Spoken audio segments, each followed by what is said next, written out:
kaligtasan. Si Jesus ang tanging daan ng kaligtasan. So, sapagkat gayon na lamang ang pagsinta ng Diyos sa sanlibutan na ibinigay niya ang kanyang bugtong na anak upang ang sinumang sa kanyang sumampalataya ay magkaroon ng buhay na walang hanggan. Lord, thank you Lord for this day at thank you Lord for the life of my employers. Thank you Lord po sa aking mga gugulang at sa aking mga kapatid, sa mga kapitbahay at mga kaibigan ko sa Pinas dito at sa mga manonood ko Lord. At salamat po sa aking YouTube at page na inyong ginagamit na naway Panginoon ito'y maging daan po sa mga nagsasaliksik na iyong katotohanan Lord na mga salita Lord. In Jesus name I pray, Amen. Tuloy ko po nung last Sunday po. Ngayon po is February 16, 2025.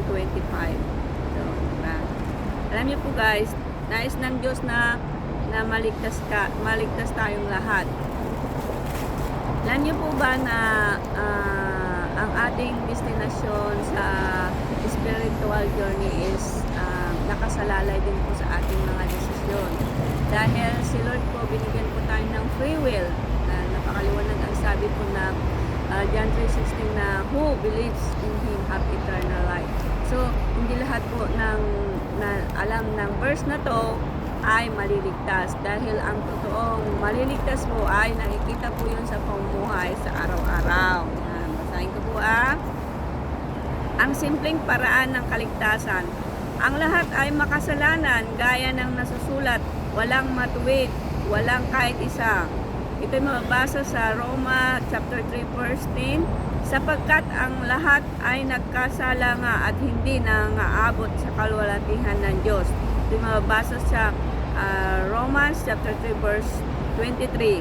Kamatayan ang kabayaran, sapagkat ang kabayaran ng kasalanan ay kamatayan. Datapwat ang kaloob ng walang bayad ng Diyos ay buhay na walang hanggan, Kristo sa Panginoon natin. Ito yung mabasa sa Romans chapter 6 verse 23.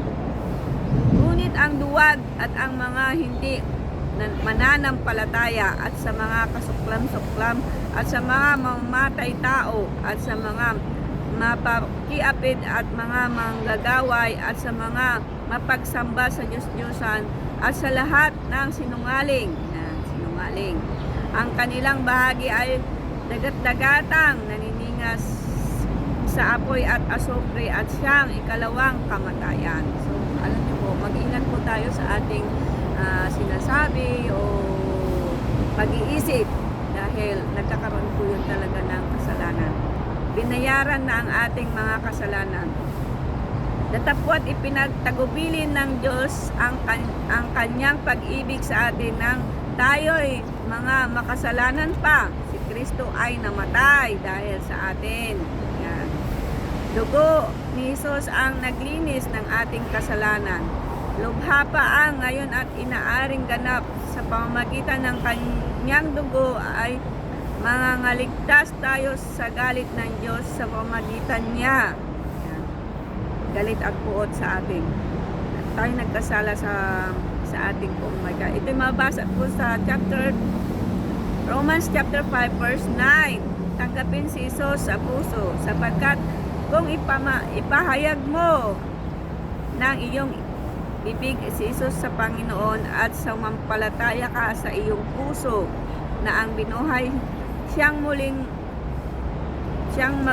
magmuli ng Diyos ng mga patay ay maliligtas ka. Hoy, nauna ka na sa akin. Ito'y mababasa sa oo nga. Inanak kita eh. Yan. Saan ka galing? Yan ka Sa na. bahay namin. Yan. Tanggapin si Jesus sa puso sapagkat kung ipapayag mo ng iyong bibig si Jesus ang sa Panginoon at sumampalataya ka sa iyong puso na binuhay siyang maguli ng Diyos sa mga patay. Sige. God bless. Text na lang sa messenger. Pabalik din ako dito mamaya tapos sa medical kasi hapon ka naman ako. Yan. Alam na. Alam na, bis. Sige, tuloy ko lang to. God bless. Hindi ko kapatid. Mga kaibigan ko, kaibigan ko sa school, last day na niya. Alam niyo, ang hirap ng alagang iiwanan, tulad niya. Yan, ulit, dito na po tayo Panginoon, sumampalataya sa iyong puso at binuhay siyang maguli ng Diyos sa mga patay ay maliligtas ka. Yan. Alam niyo po, kaya tayo maliligtas dahil sa ating pananampalataya. Alam niyo po, ang pananampalataya, hindi po yung sinasabi, ginagawa po yun sa ating buhay. Yan. Saan ka na lang dito? Sapagkat ang tao'y nanampalataya sa puso at sa ikatutuwid at ginagawa sa pamamagitan ng bibig, pagpapayag sa kaligtasan. Ito yung mababasa sa Romans 10:10. Dito ng pakaliwanag. Ginagawa po ang pamamagitan ng bibig at pagpapayag ng kaligtasan. Ito ginagawa sa pamamagitan ng ginagawa sa pamamagitan ng bibig at pagpapayag sa kaligtasan. Tayo ay nanampalataya sa puso at ikakatuwid. Yan. Mababasa po yan sa Roma. Yan. Ito, buhay na walang hanggan. Ang mga bagay na ito ay isinulat sa inyo upang inyong maalaman. Bye-bye. God bless. Bye. Ay, kita-kita kasi na lang. Kasama mo siya pag wala ka na. Dito pa rin daw sila mapunta. Kasi malapit na. Di ba sabi nila mura pa daw yung kami. Kita-kes na lang, Ginggeng. Ha? God bless you. Oo. Balik din ako maya-maya. Hapon pa ako. Sige. Yan. Alam niyo po, ang pagiging totoong Kristiyano po is hindi lang po sa church. Alam niyo po, na-realize ko nung nandito ako, natuto ako, nabasa pa yung Bible.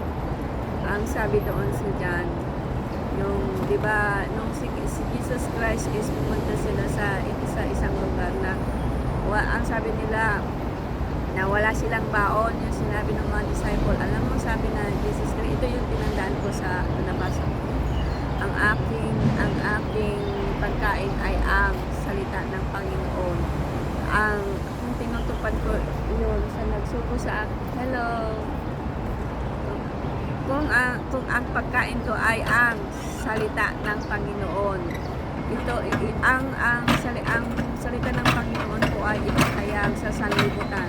Alam niyo po na ang salita ng Panginoon lang po ang ating talagang buhay na walang hanggan. Tayo po manampalataya sa isip, sa salita at sa gawa. At lalong-lalo na po, magtiga po tayo sa pag-evangelize. Kasi nga po, sabi nga po ni Lord na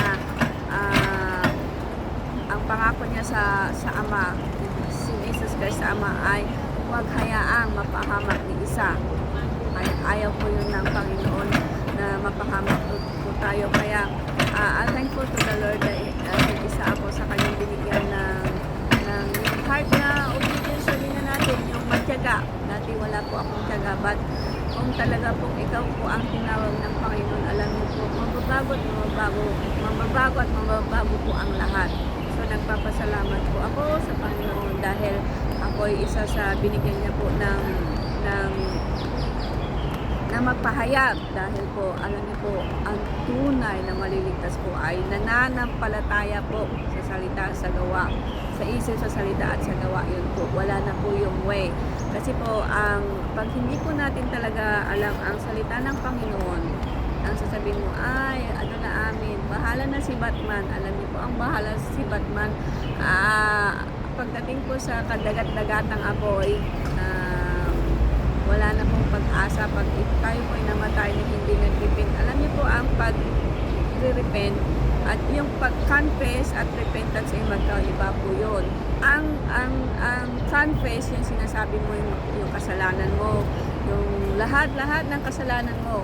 But ang totoong confess po is ginagawa po yun sa araw-araw.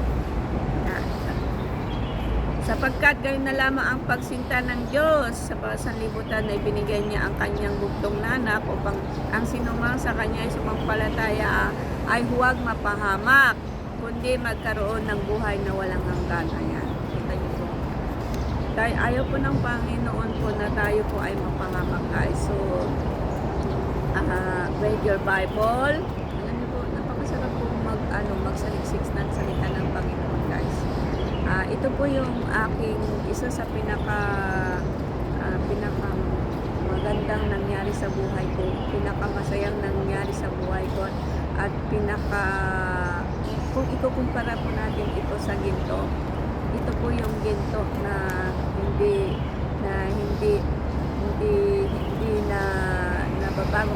Kumbaga sa carrots na to, kahit i-twist mo siya, kagaya ko po, experience ko po yan. Dati napakarami po akong friends, but at the end of the day, nakikita ko na ang totoong kaibigan is yung kailangan yung magkaroon ka ng kaibigan na honest. Alam niyo po yung honest na kaibigan, may mapala siya sa'yo o wala, naaalala ka pa rin niya. Hindi po ibig sabihin is friends is lagi kayong magkasama.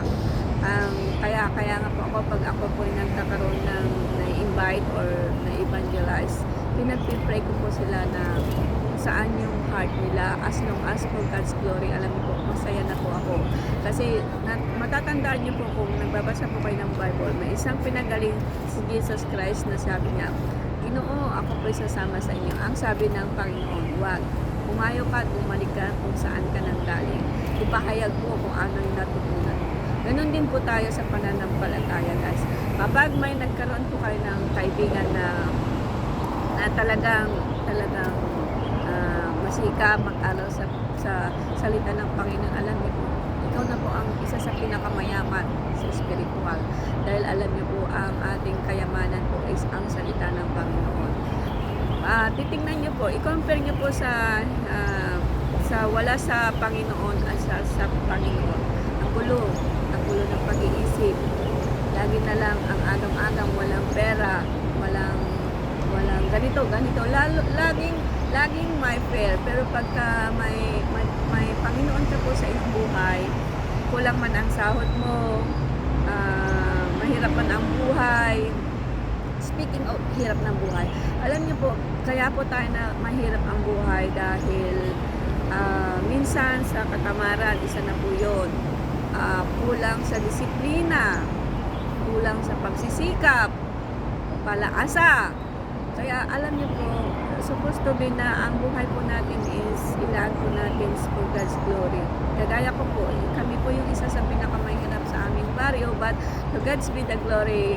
Kaya ko po narating dito sa Hong Kong. Alam niyo, nagsikap po ako, walang-wala po ako talaga noon. Talagang yung permahan pa noon sa loan ng aking bayaw is pahirapan po yun. But pagka si Lord pala talaga ang gumawa ng paraan, kahit dumaan ka sa buntas ng karayan. So alam niyo po, ang payo ko po sa ating lahat, lalo na po sa aking mga kababayan sa Pilipinas, huwag po natin isi-isi sa gobyerno, sa mga mayor, barangay. Isisi po natin sa ating sarili, lalo na po pag kaya na po nating magtrabaho po tayo. Huwag po tayong titingin sa ating katabi o ginagawa ng iba, lalong-lalo na po sa ngayon, sad to say na ang ating Pilipinas ay isa na sa nag-aaway-away dahil sa posisyon. Alam niyo po, I pray to the Lord na magkaroon po tayo ng presidente or mamumuno sa ating lahat po ng sangay ng ating gobyerno, na magkaroon po ng takot sa Panginoon or matuto po sa salita ng Panginoon, dahil ito po yung ating way lang po na tayo ay magkakaroon po talaga ng mayapang pamumuhay sa ating buhay po.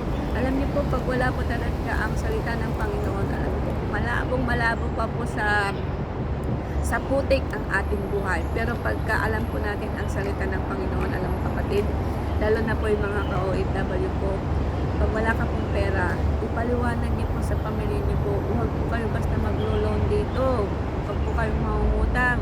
Sabi nga po, ipahayag niyo po sa inyong mga anak.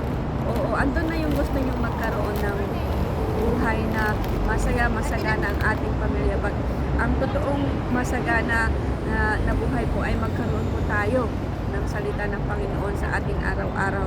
Dahil alam niyo po, ang salita ng Panginoon ay lunas po sa ating mga agam-agam sa buhay. So hanggang dito na lamang po, at have a nice day everyone.